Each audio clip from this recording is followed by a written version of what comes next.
এই ধারার কথা বাংলাদেশ খেলাফত মজলিস জানতো না। এই ধারার কথা জাতীয় নাগরিক পার্টি এনসিপি জানতো না, জুলাই যোদ্ধারা জানতো না। এই ধারার কথা বাংলাদেশ জামায়াতে ইসলামী জানতো না।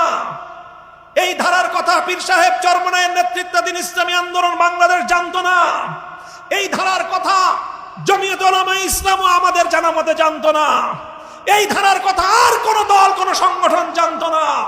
শুধুমাত্র বিএনপির সাথে অন্তর্বর্তীকালীন সরকারের বিশ্বাসঘাতক অংশের প্রতারণার মধ্য দিয়ে এই ধারা সংযুক্ত হয়েছে জুলাই সনদের মধ্যে। আর সবগুলো দলকে অন্ধকারে রেখে বিএনপি এবং ঐক্যমত্য কমিশন এবং অন্তর্বর্তীকালীন সরকারের কিছু বিশ্বাসঘাতক ব্যক্তিবর্গ তারা অন্তহীন এক প্রতারণার খেলায় মেতে উঠে।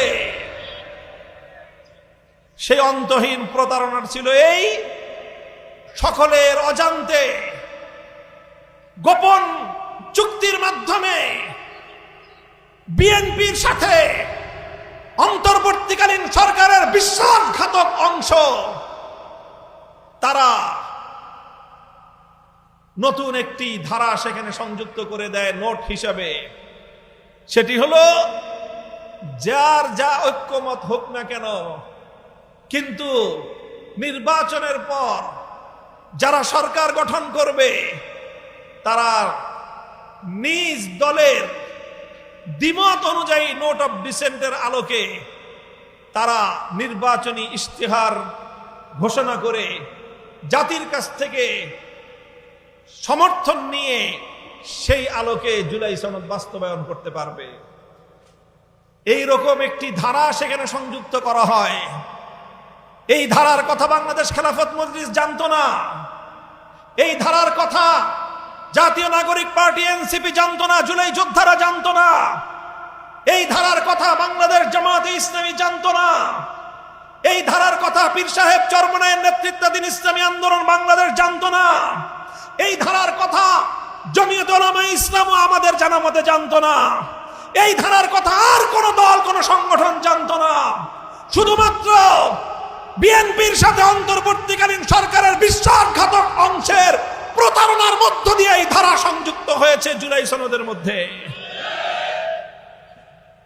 কাজে আজ আমি বলতে চাই, স্বরাষ্ট্রমন্ত্রীর অন্তহীন প্রতারণার কথা সেদিনই প্রতিফলিত হয়েছিল যেদিন পর্দার অন্তরালে বিএনপির মতো একটি ঐতিহ্যবাহী রাজনৈতিক দল অসাধু পন্থা অবলম্বন করে অন্তর্বর্তীকালীন সরকারের সাথে এই জাতীয় একটি অনৈতিক ঐক্যমত্য পোষণ করে গোটা বাংলাদেশকে, বাংলাদেশের জনগণকে যেদিন তারা বোকা বানিয়েছিল, সেদিনই প্রতারণার দলিল তাদের মধ্যে স্বাক্ষরিত হয়েছিল। সংগ্রামী সাথী ও বন্ধুগণ, এরপরে আমরা যখন দেখলাম জুলাই সনদ বাস্তবায়ন নিয়ে অনেক টালবাহানা চলছে, তখন আমরা রাজপথে নামলাম। জুলাই সনদ বাস্তবায়নের দাবি নিয়ে আমরা রাজপথে নেমেছিলাম, আপনাদের মনে থাকার কথা। আমরা রাজপথে আন্দোলন করলাম। এই জামায়াতে ইসলামী বাংলাদেশ, ইসলামী আন্দোলন বাংলাদেশ, বাংলাদেশ খেলাফত মজলিস, নিজামী ইসলাম পার্টি, এই সবগুলো দল পরবর্তীতে এখানে এবি পার্টি, এনসিপি, গণ অধিকার পরিষদ সহ বাংলাদেশের ম্যাক্সিমাম রাজনৈতিক দলগুলো ঐক্যবদ্ধ হয়ে রাজপথে যার যার জায়গা থেকে তারা দাবি তুলল জুলাই সনদ বাস্তবায়ন করতে হবে। এই গণদাবির মুখে শেষ পর্যন্ত বিএনপি দল রাজনৈতিক দল হিসেবে ঐক্যমত্য কমিশনে অন্তর্বর্তীকালীন সরকারের মধ্যস্থতায় সকলের মধ্যে একটা ঐক্যমত্য প্রতিষ্ঠিত হলো। ঠিক আছে, জুলাই সনদ বাস্তবায়নের একটা রোড ম্যাপ, একটা প্রক্রিয়া তৈরি করা হোক। সকলের আলোচনার মাধ্যমে সেখানে বিএনপি ছিল, এনসিপি ছিল, জামায়াতে ইসলামী ছিল, বাংলাদেশ খেলাফত মজলিস ছিল, ইসলামী আন্দোলন বাংলাদেশ ছিল। সকলে মিলেই জুলাই সনদ বাস্তবায়নের রূপরেখা তৈরি করা হলো। কি রূপরেখা? রূপরেখা হলো যে একটি সাংবিধানিক সংস্কার পরিষদ গঠন করা হবে। সেই সাংবিধানিক সংস্কার পরিষদের মাধ্যমে সংবিধান সংস্কার করা হবে। এই ব্যাপারে সকলে একমত হলো। সাংবিধানিক সংস্কার পরিষদ কিভাবে গঠিত হবে তার প্রক্রিয়া নিয়ে আলোচনা হলো। সকলের সম্মতির ভিত্তিতে প্রক্রিয়া নির্ধারণ হলো, গণভোট হবে। সেই গণভোটে যদি হ্যাঁ জয়যুক্ত হয় তাহলে সংস্কার পরিষদ গঠিত হবে।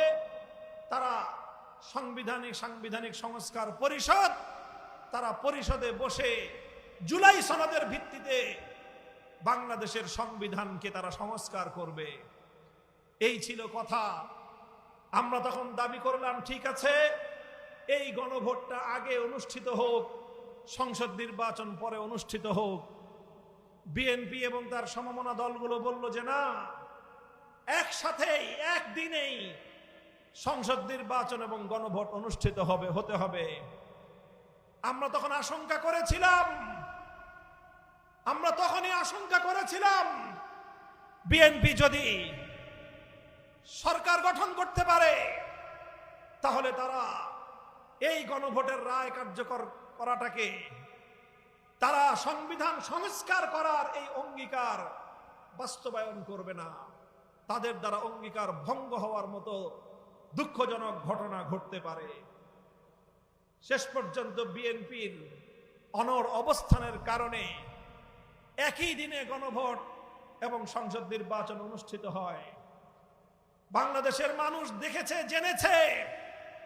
সেই গণভোটকে সামনে রেখে প্রথম বিএনপি সিদ্ধান্ত গ্রহণ করে তারা গণভোটে ন্যায়ের পক্ষে ক্যাম্পেইন করবে।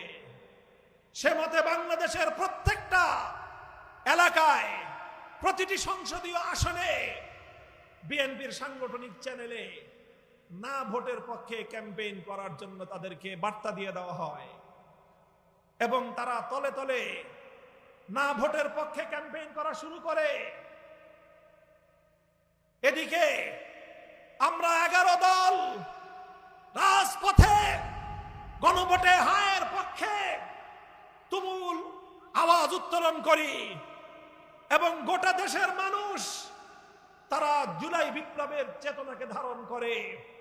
এমনকি বিএনপির অধিকাংশ মাঠের রাজনৈতিক নেতা কর্মীরা যারা শেখ হাসিনার ফ্যাসিবাদের দ্বারা আক্রান্ত ছিল, যারা রক্ত দিয়েছিল, জীবন দিয়েছিল, 15 বছর পর্যন্ত যারা নিজেদের বাড়ি ঘরে থাকতে পারে নাই, সেই বিএনপির মাঠ পর্যায়ের নেতা কর্মীরা পর্যন্ত গণভোটের পক্ষে, হায়ের পক্ষে তারা।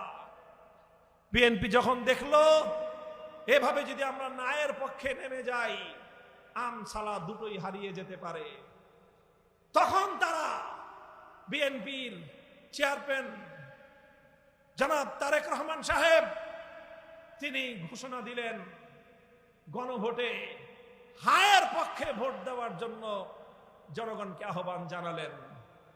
যেভাবেই হোক, যে কারণেই হোক, যে উদ্দেশ্যেই হোক, আমরা জনাব তারেক রহমানের গণভোটে হায়ের পক্ষে ভোট দেওয়ার এই আহ্বানকে ইতিবাচক হিসেবেই বিবেচনা করতে চাই এবং 2026 সালের 12 ফেব্রুয়ারি নির্বাচনে এদেশের মানুষ ঐতিহাসিক ম্যান্ডেট দিল। প্রায় 70% মানুষ গণভোটে হায়ের পক্ষে মতামত দিল। শুধুমাত্র ফ্যাসিবাদের দোসর আওয়ামী লীগের কিছু নেতাকর্মী আর বিএনপির যারা সার্কুলার অনুযায়ী, নির্দেশনা অনুযায়ী না ভোটের পক্ষে ক্যাম্পেইন করেছিল,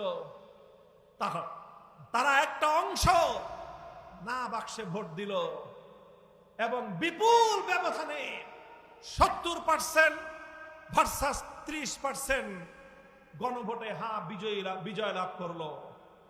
সংসদ নির্বাচনে বিএনপি এবং তার মিত্র শক্তি মিলে 50% ভোট পেল আর গণভোটের বাক্স 70% ভোট পেয়ে বিজয়ী হলো।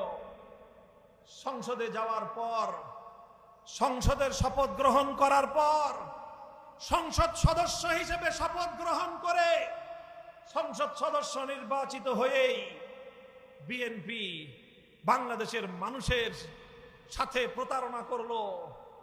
তাদের সেই অন্তহীন প্রতারণার অনৈতিক চুক্তিকে সামনে এনে তারা সংস্কার বাস্তবায়নের পথ থেকে সরে দাঁড়াবার অপচেষ্টা শুরু করলো।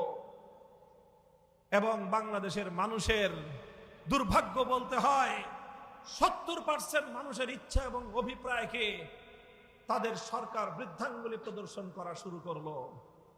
সংগ্রামী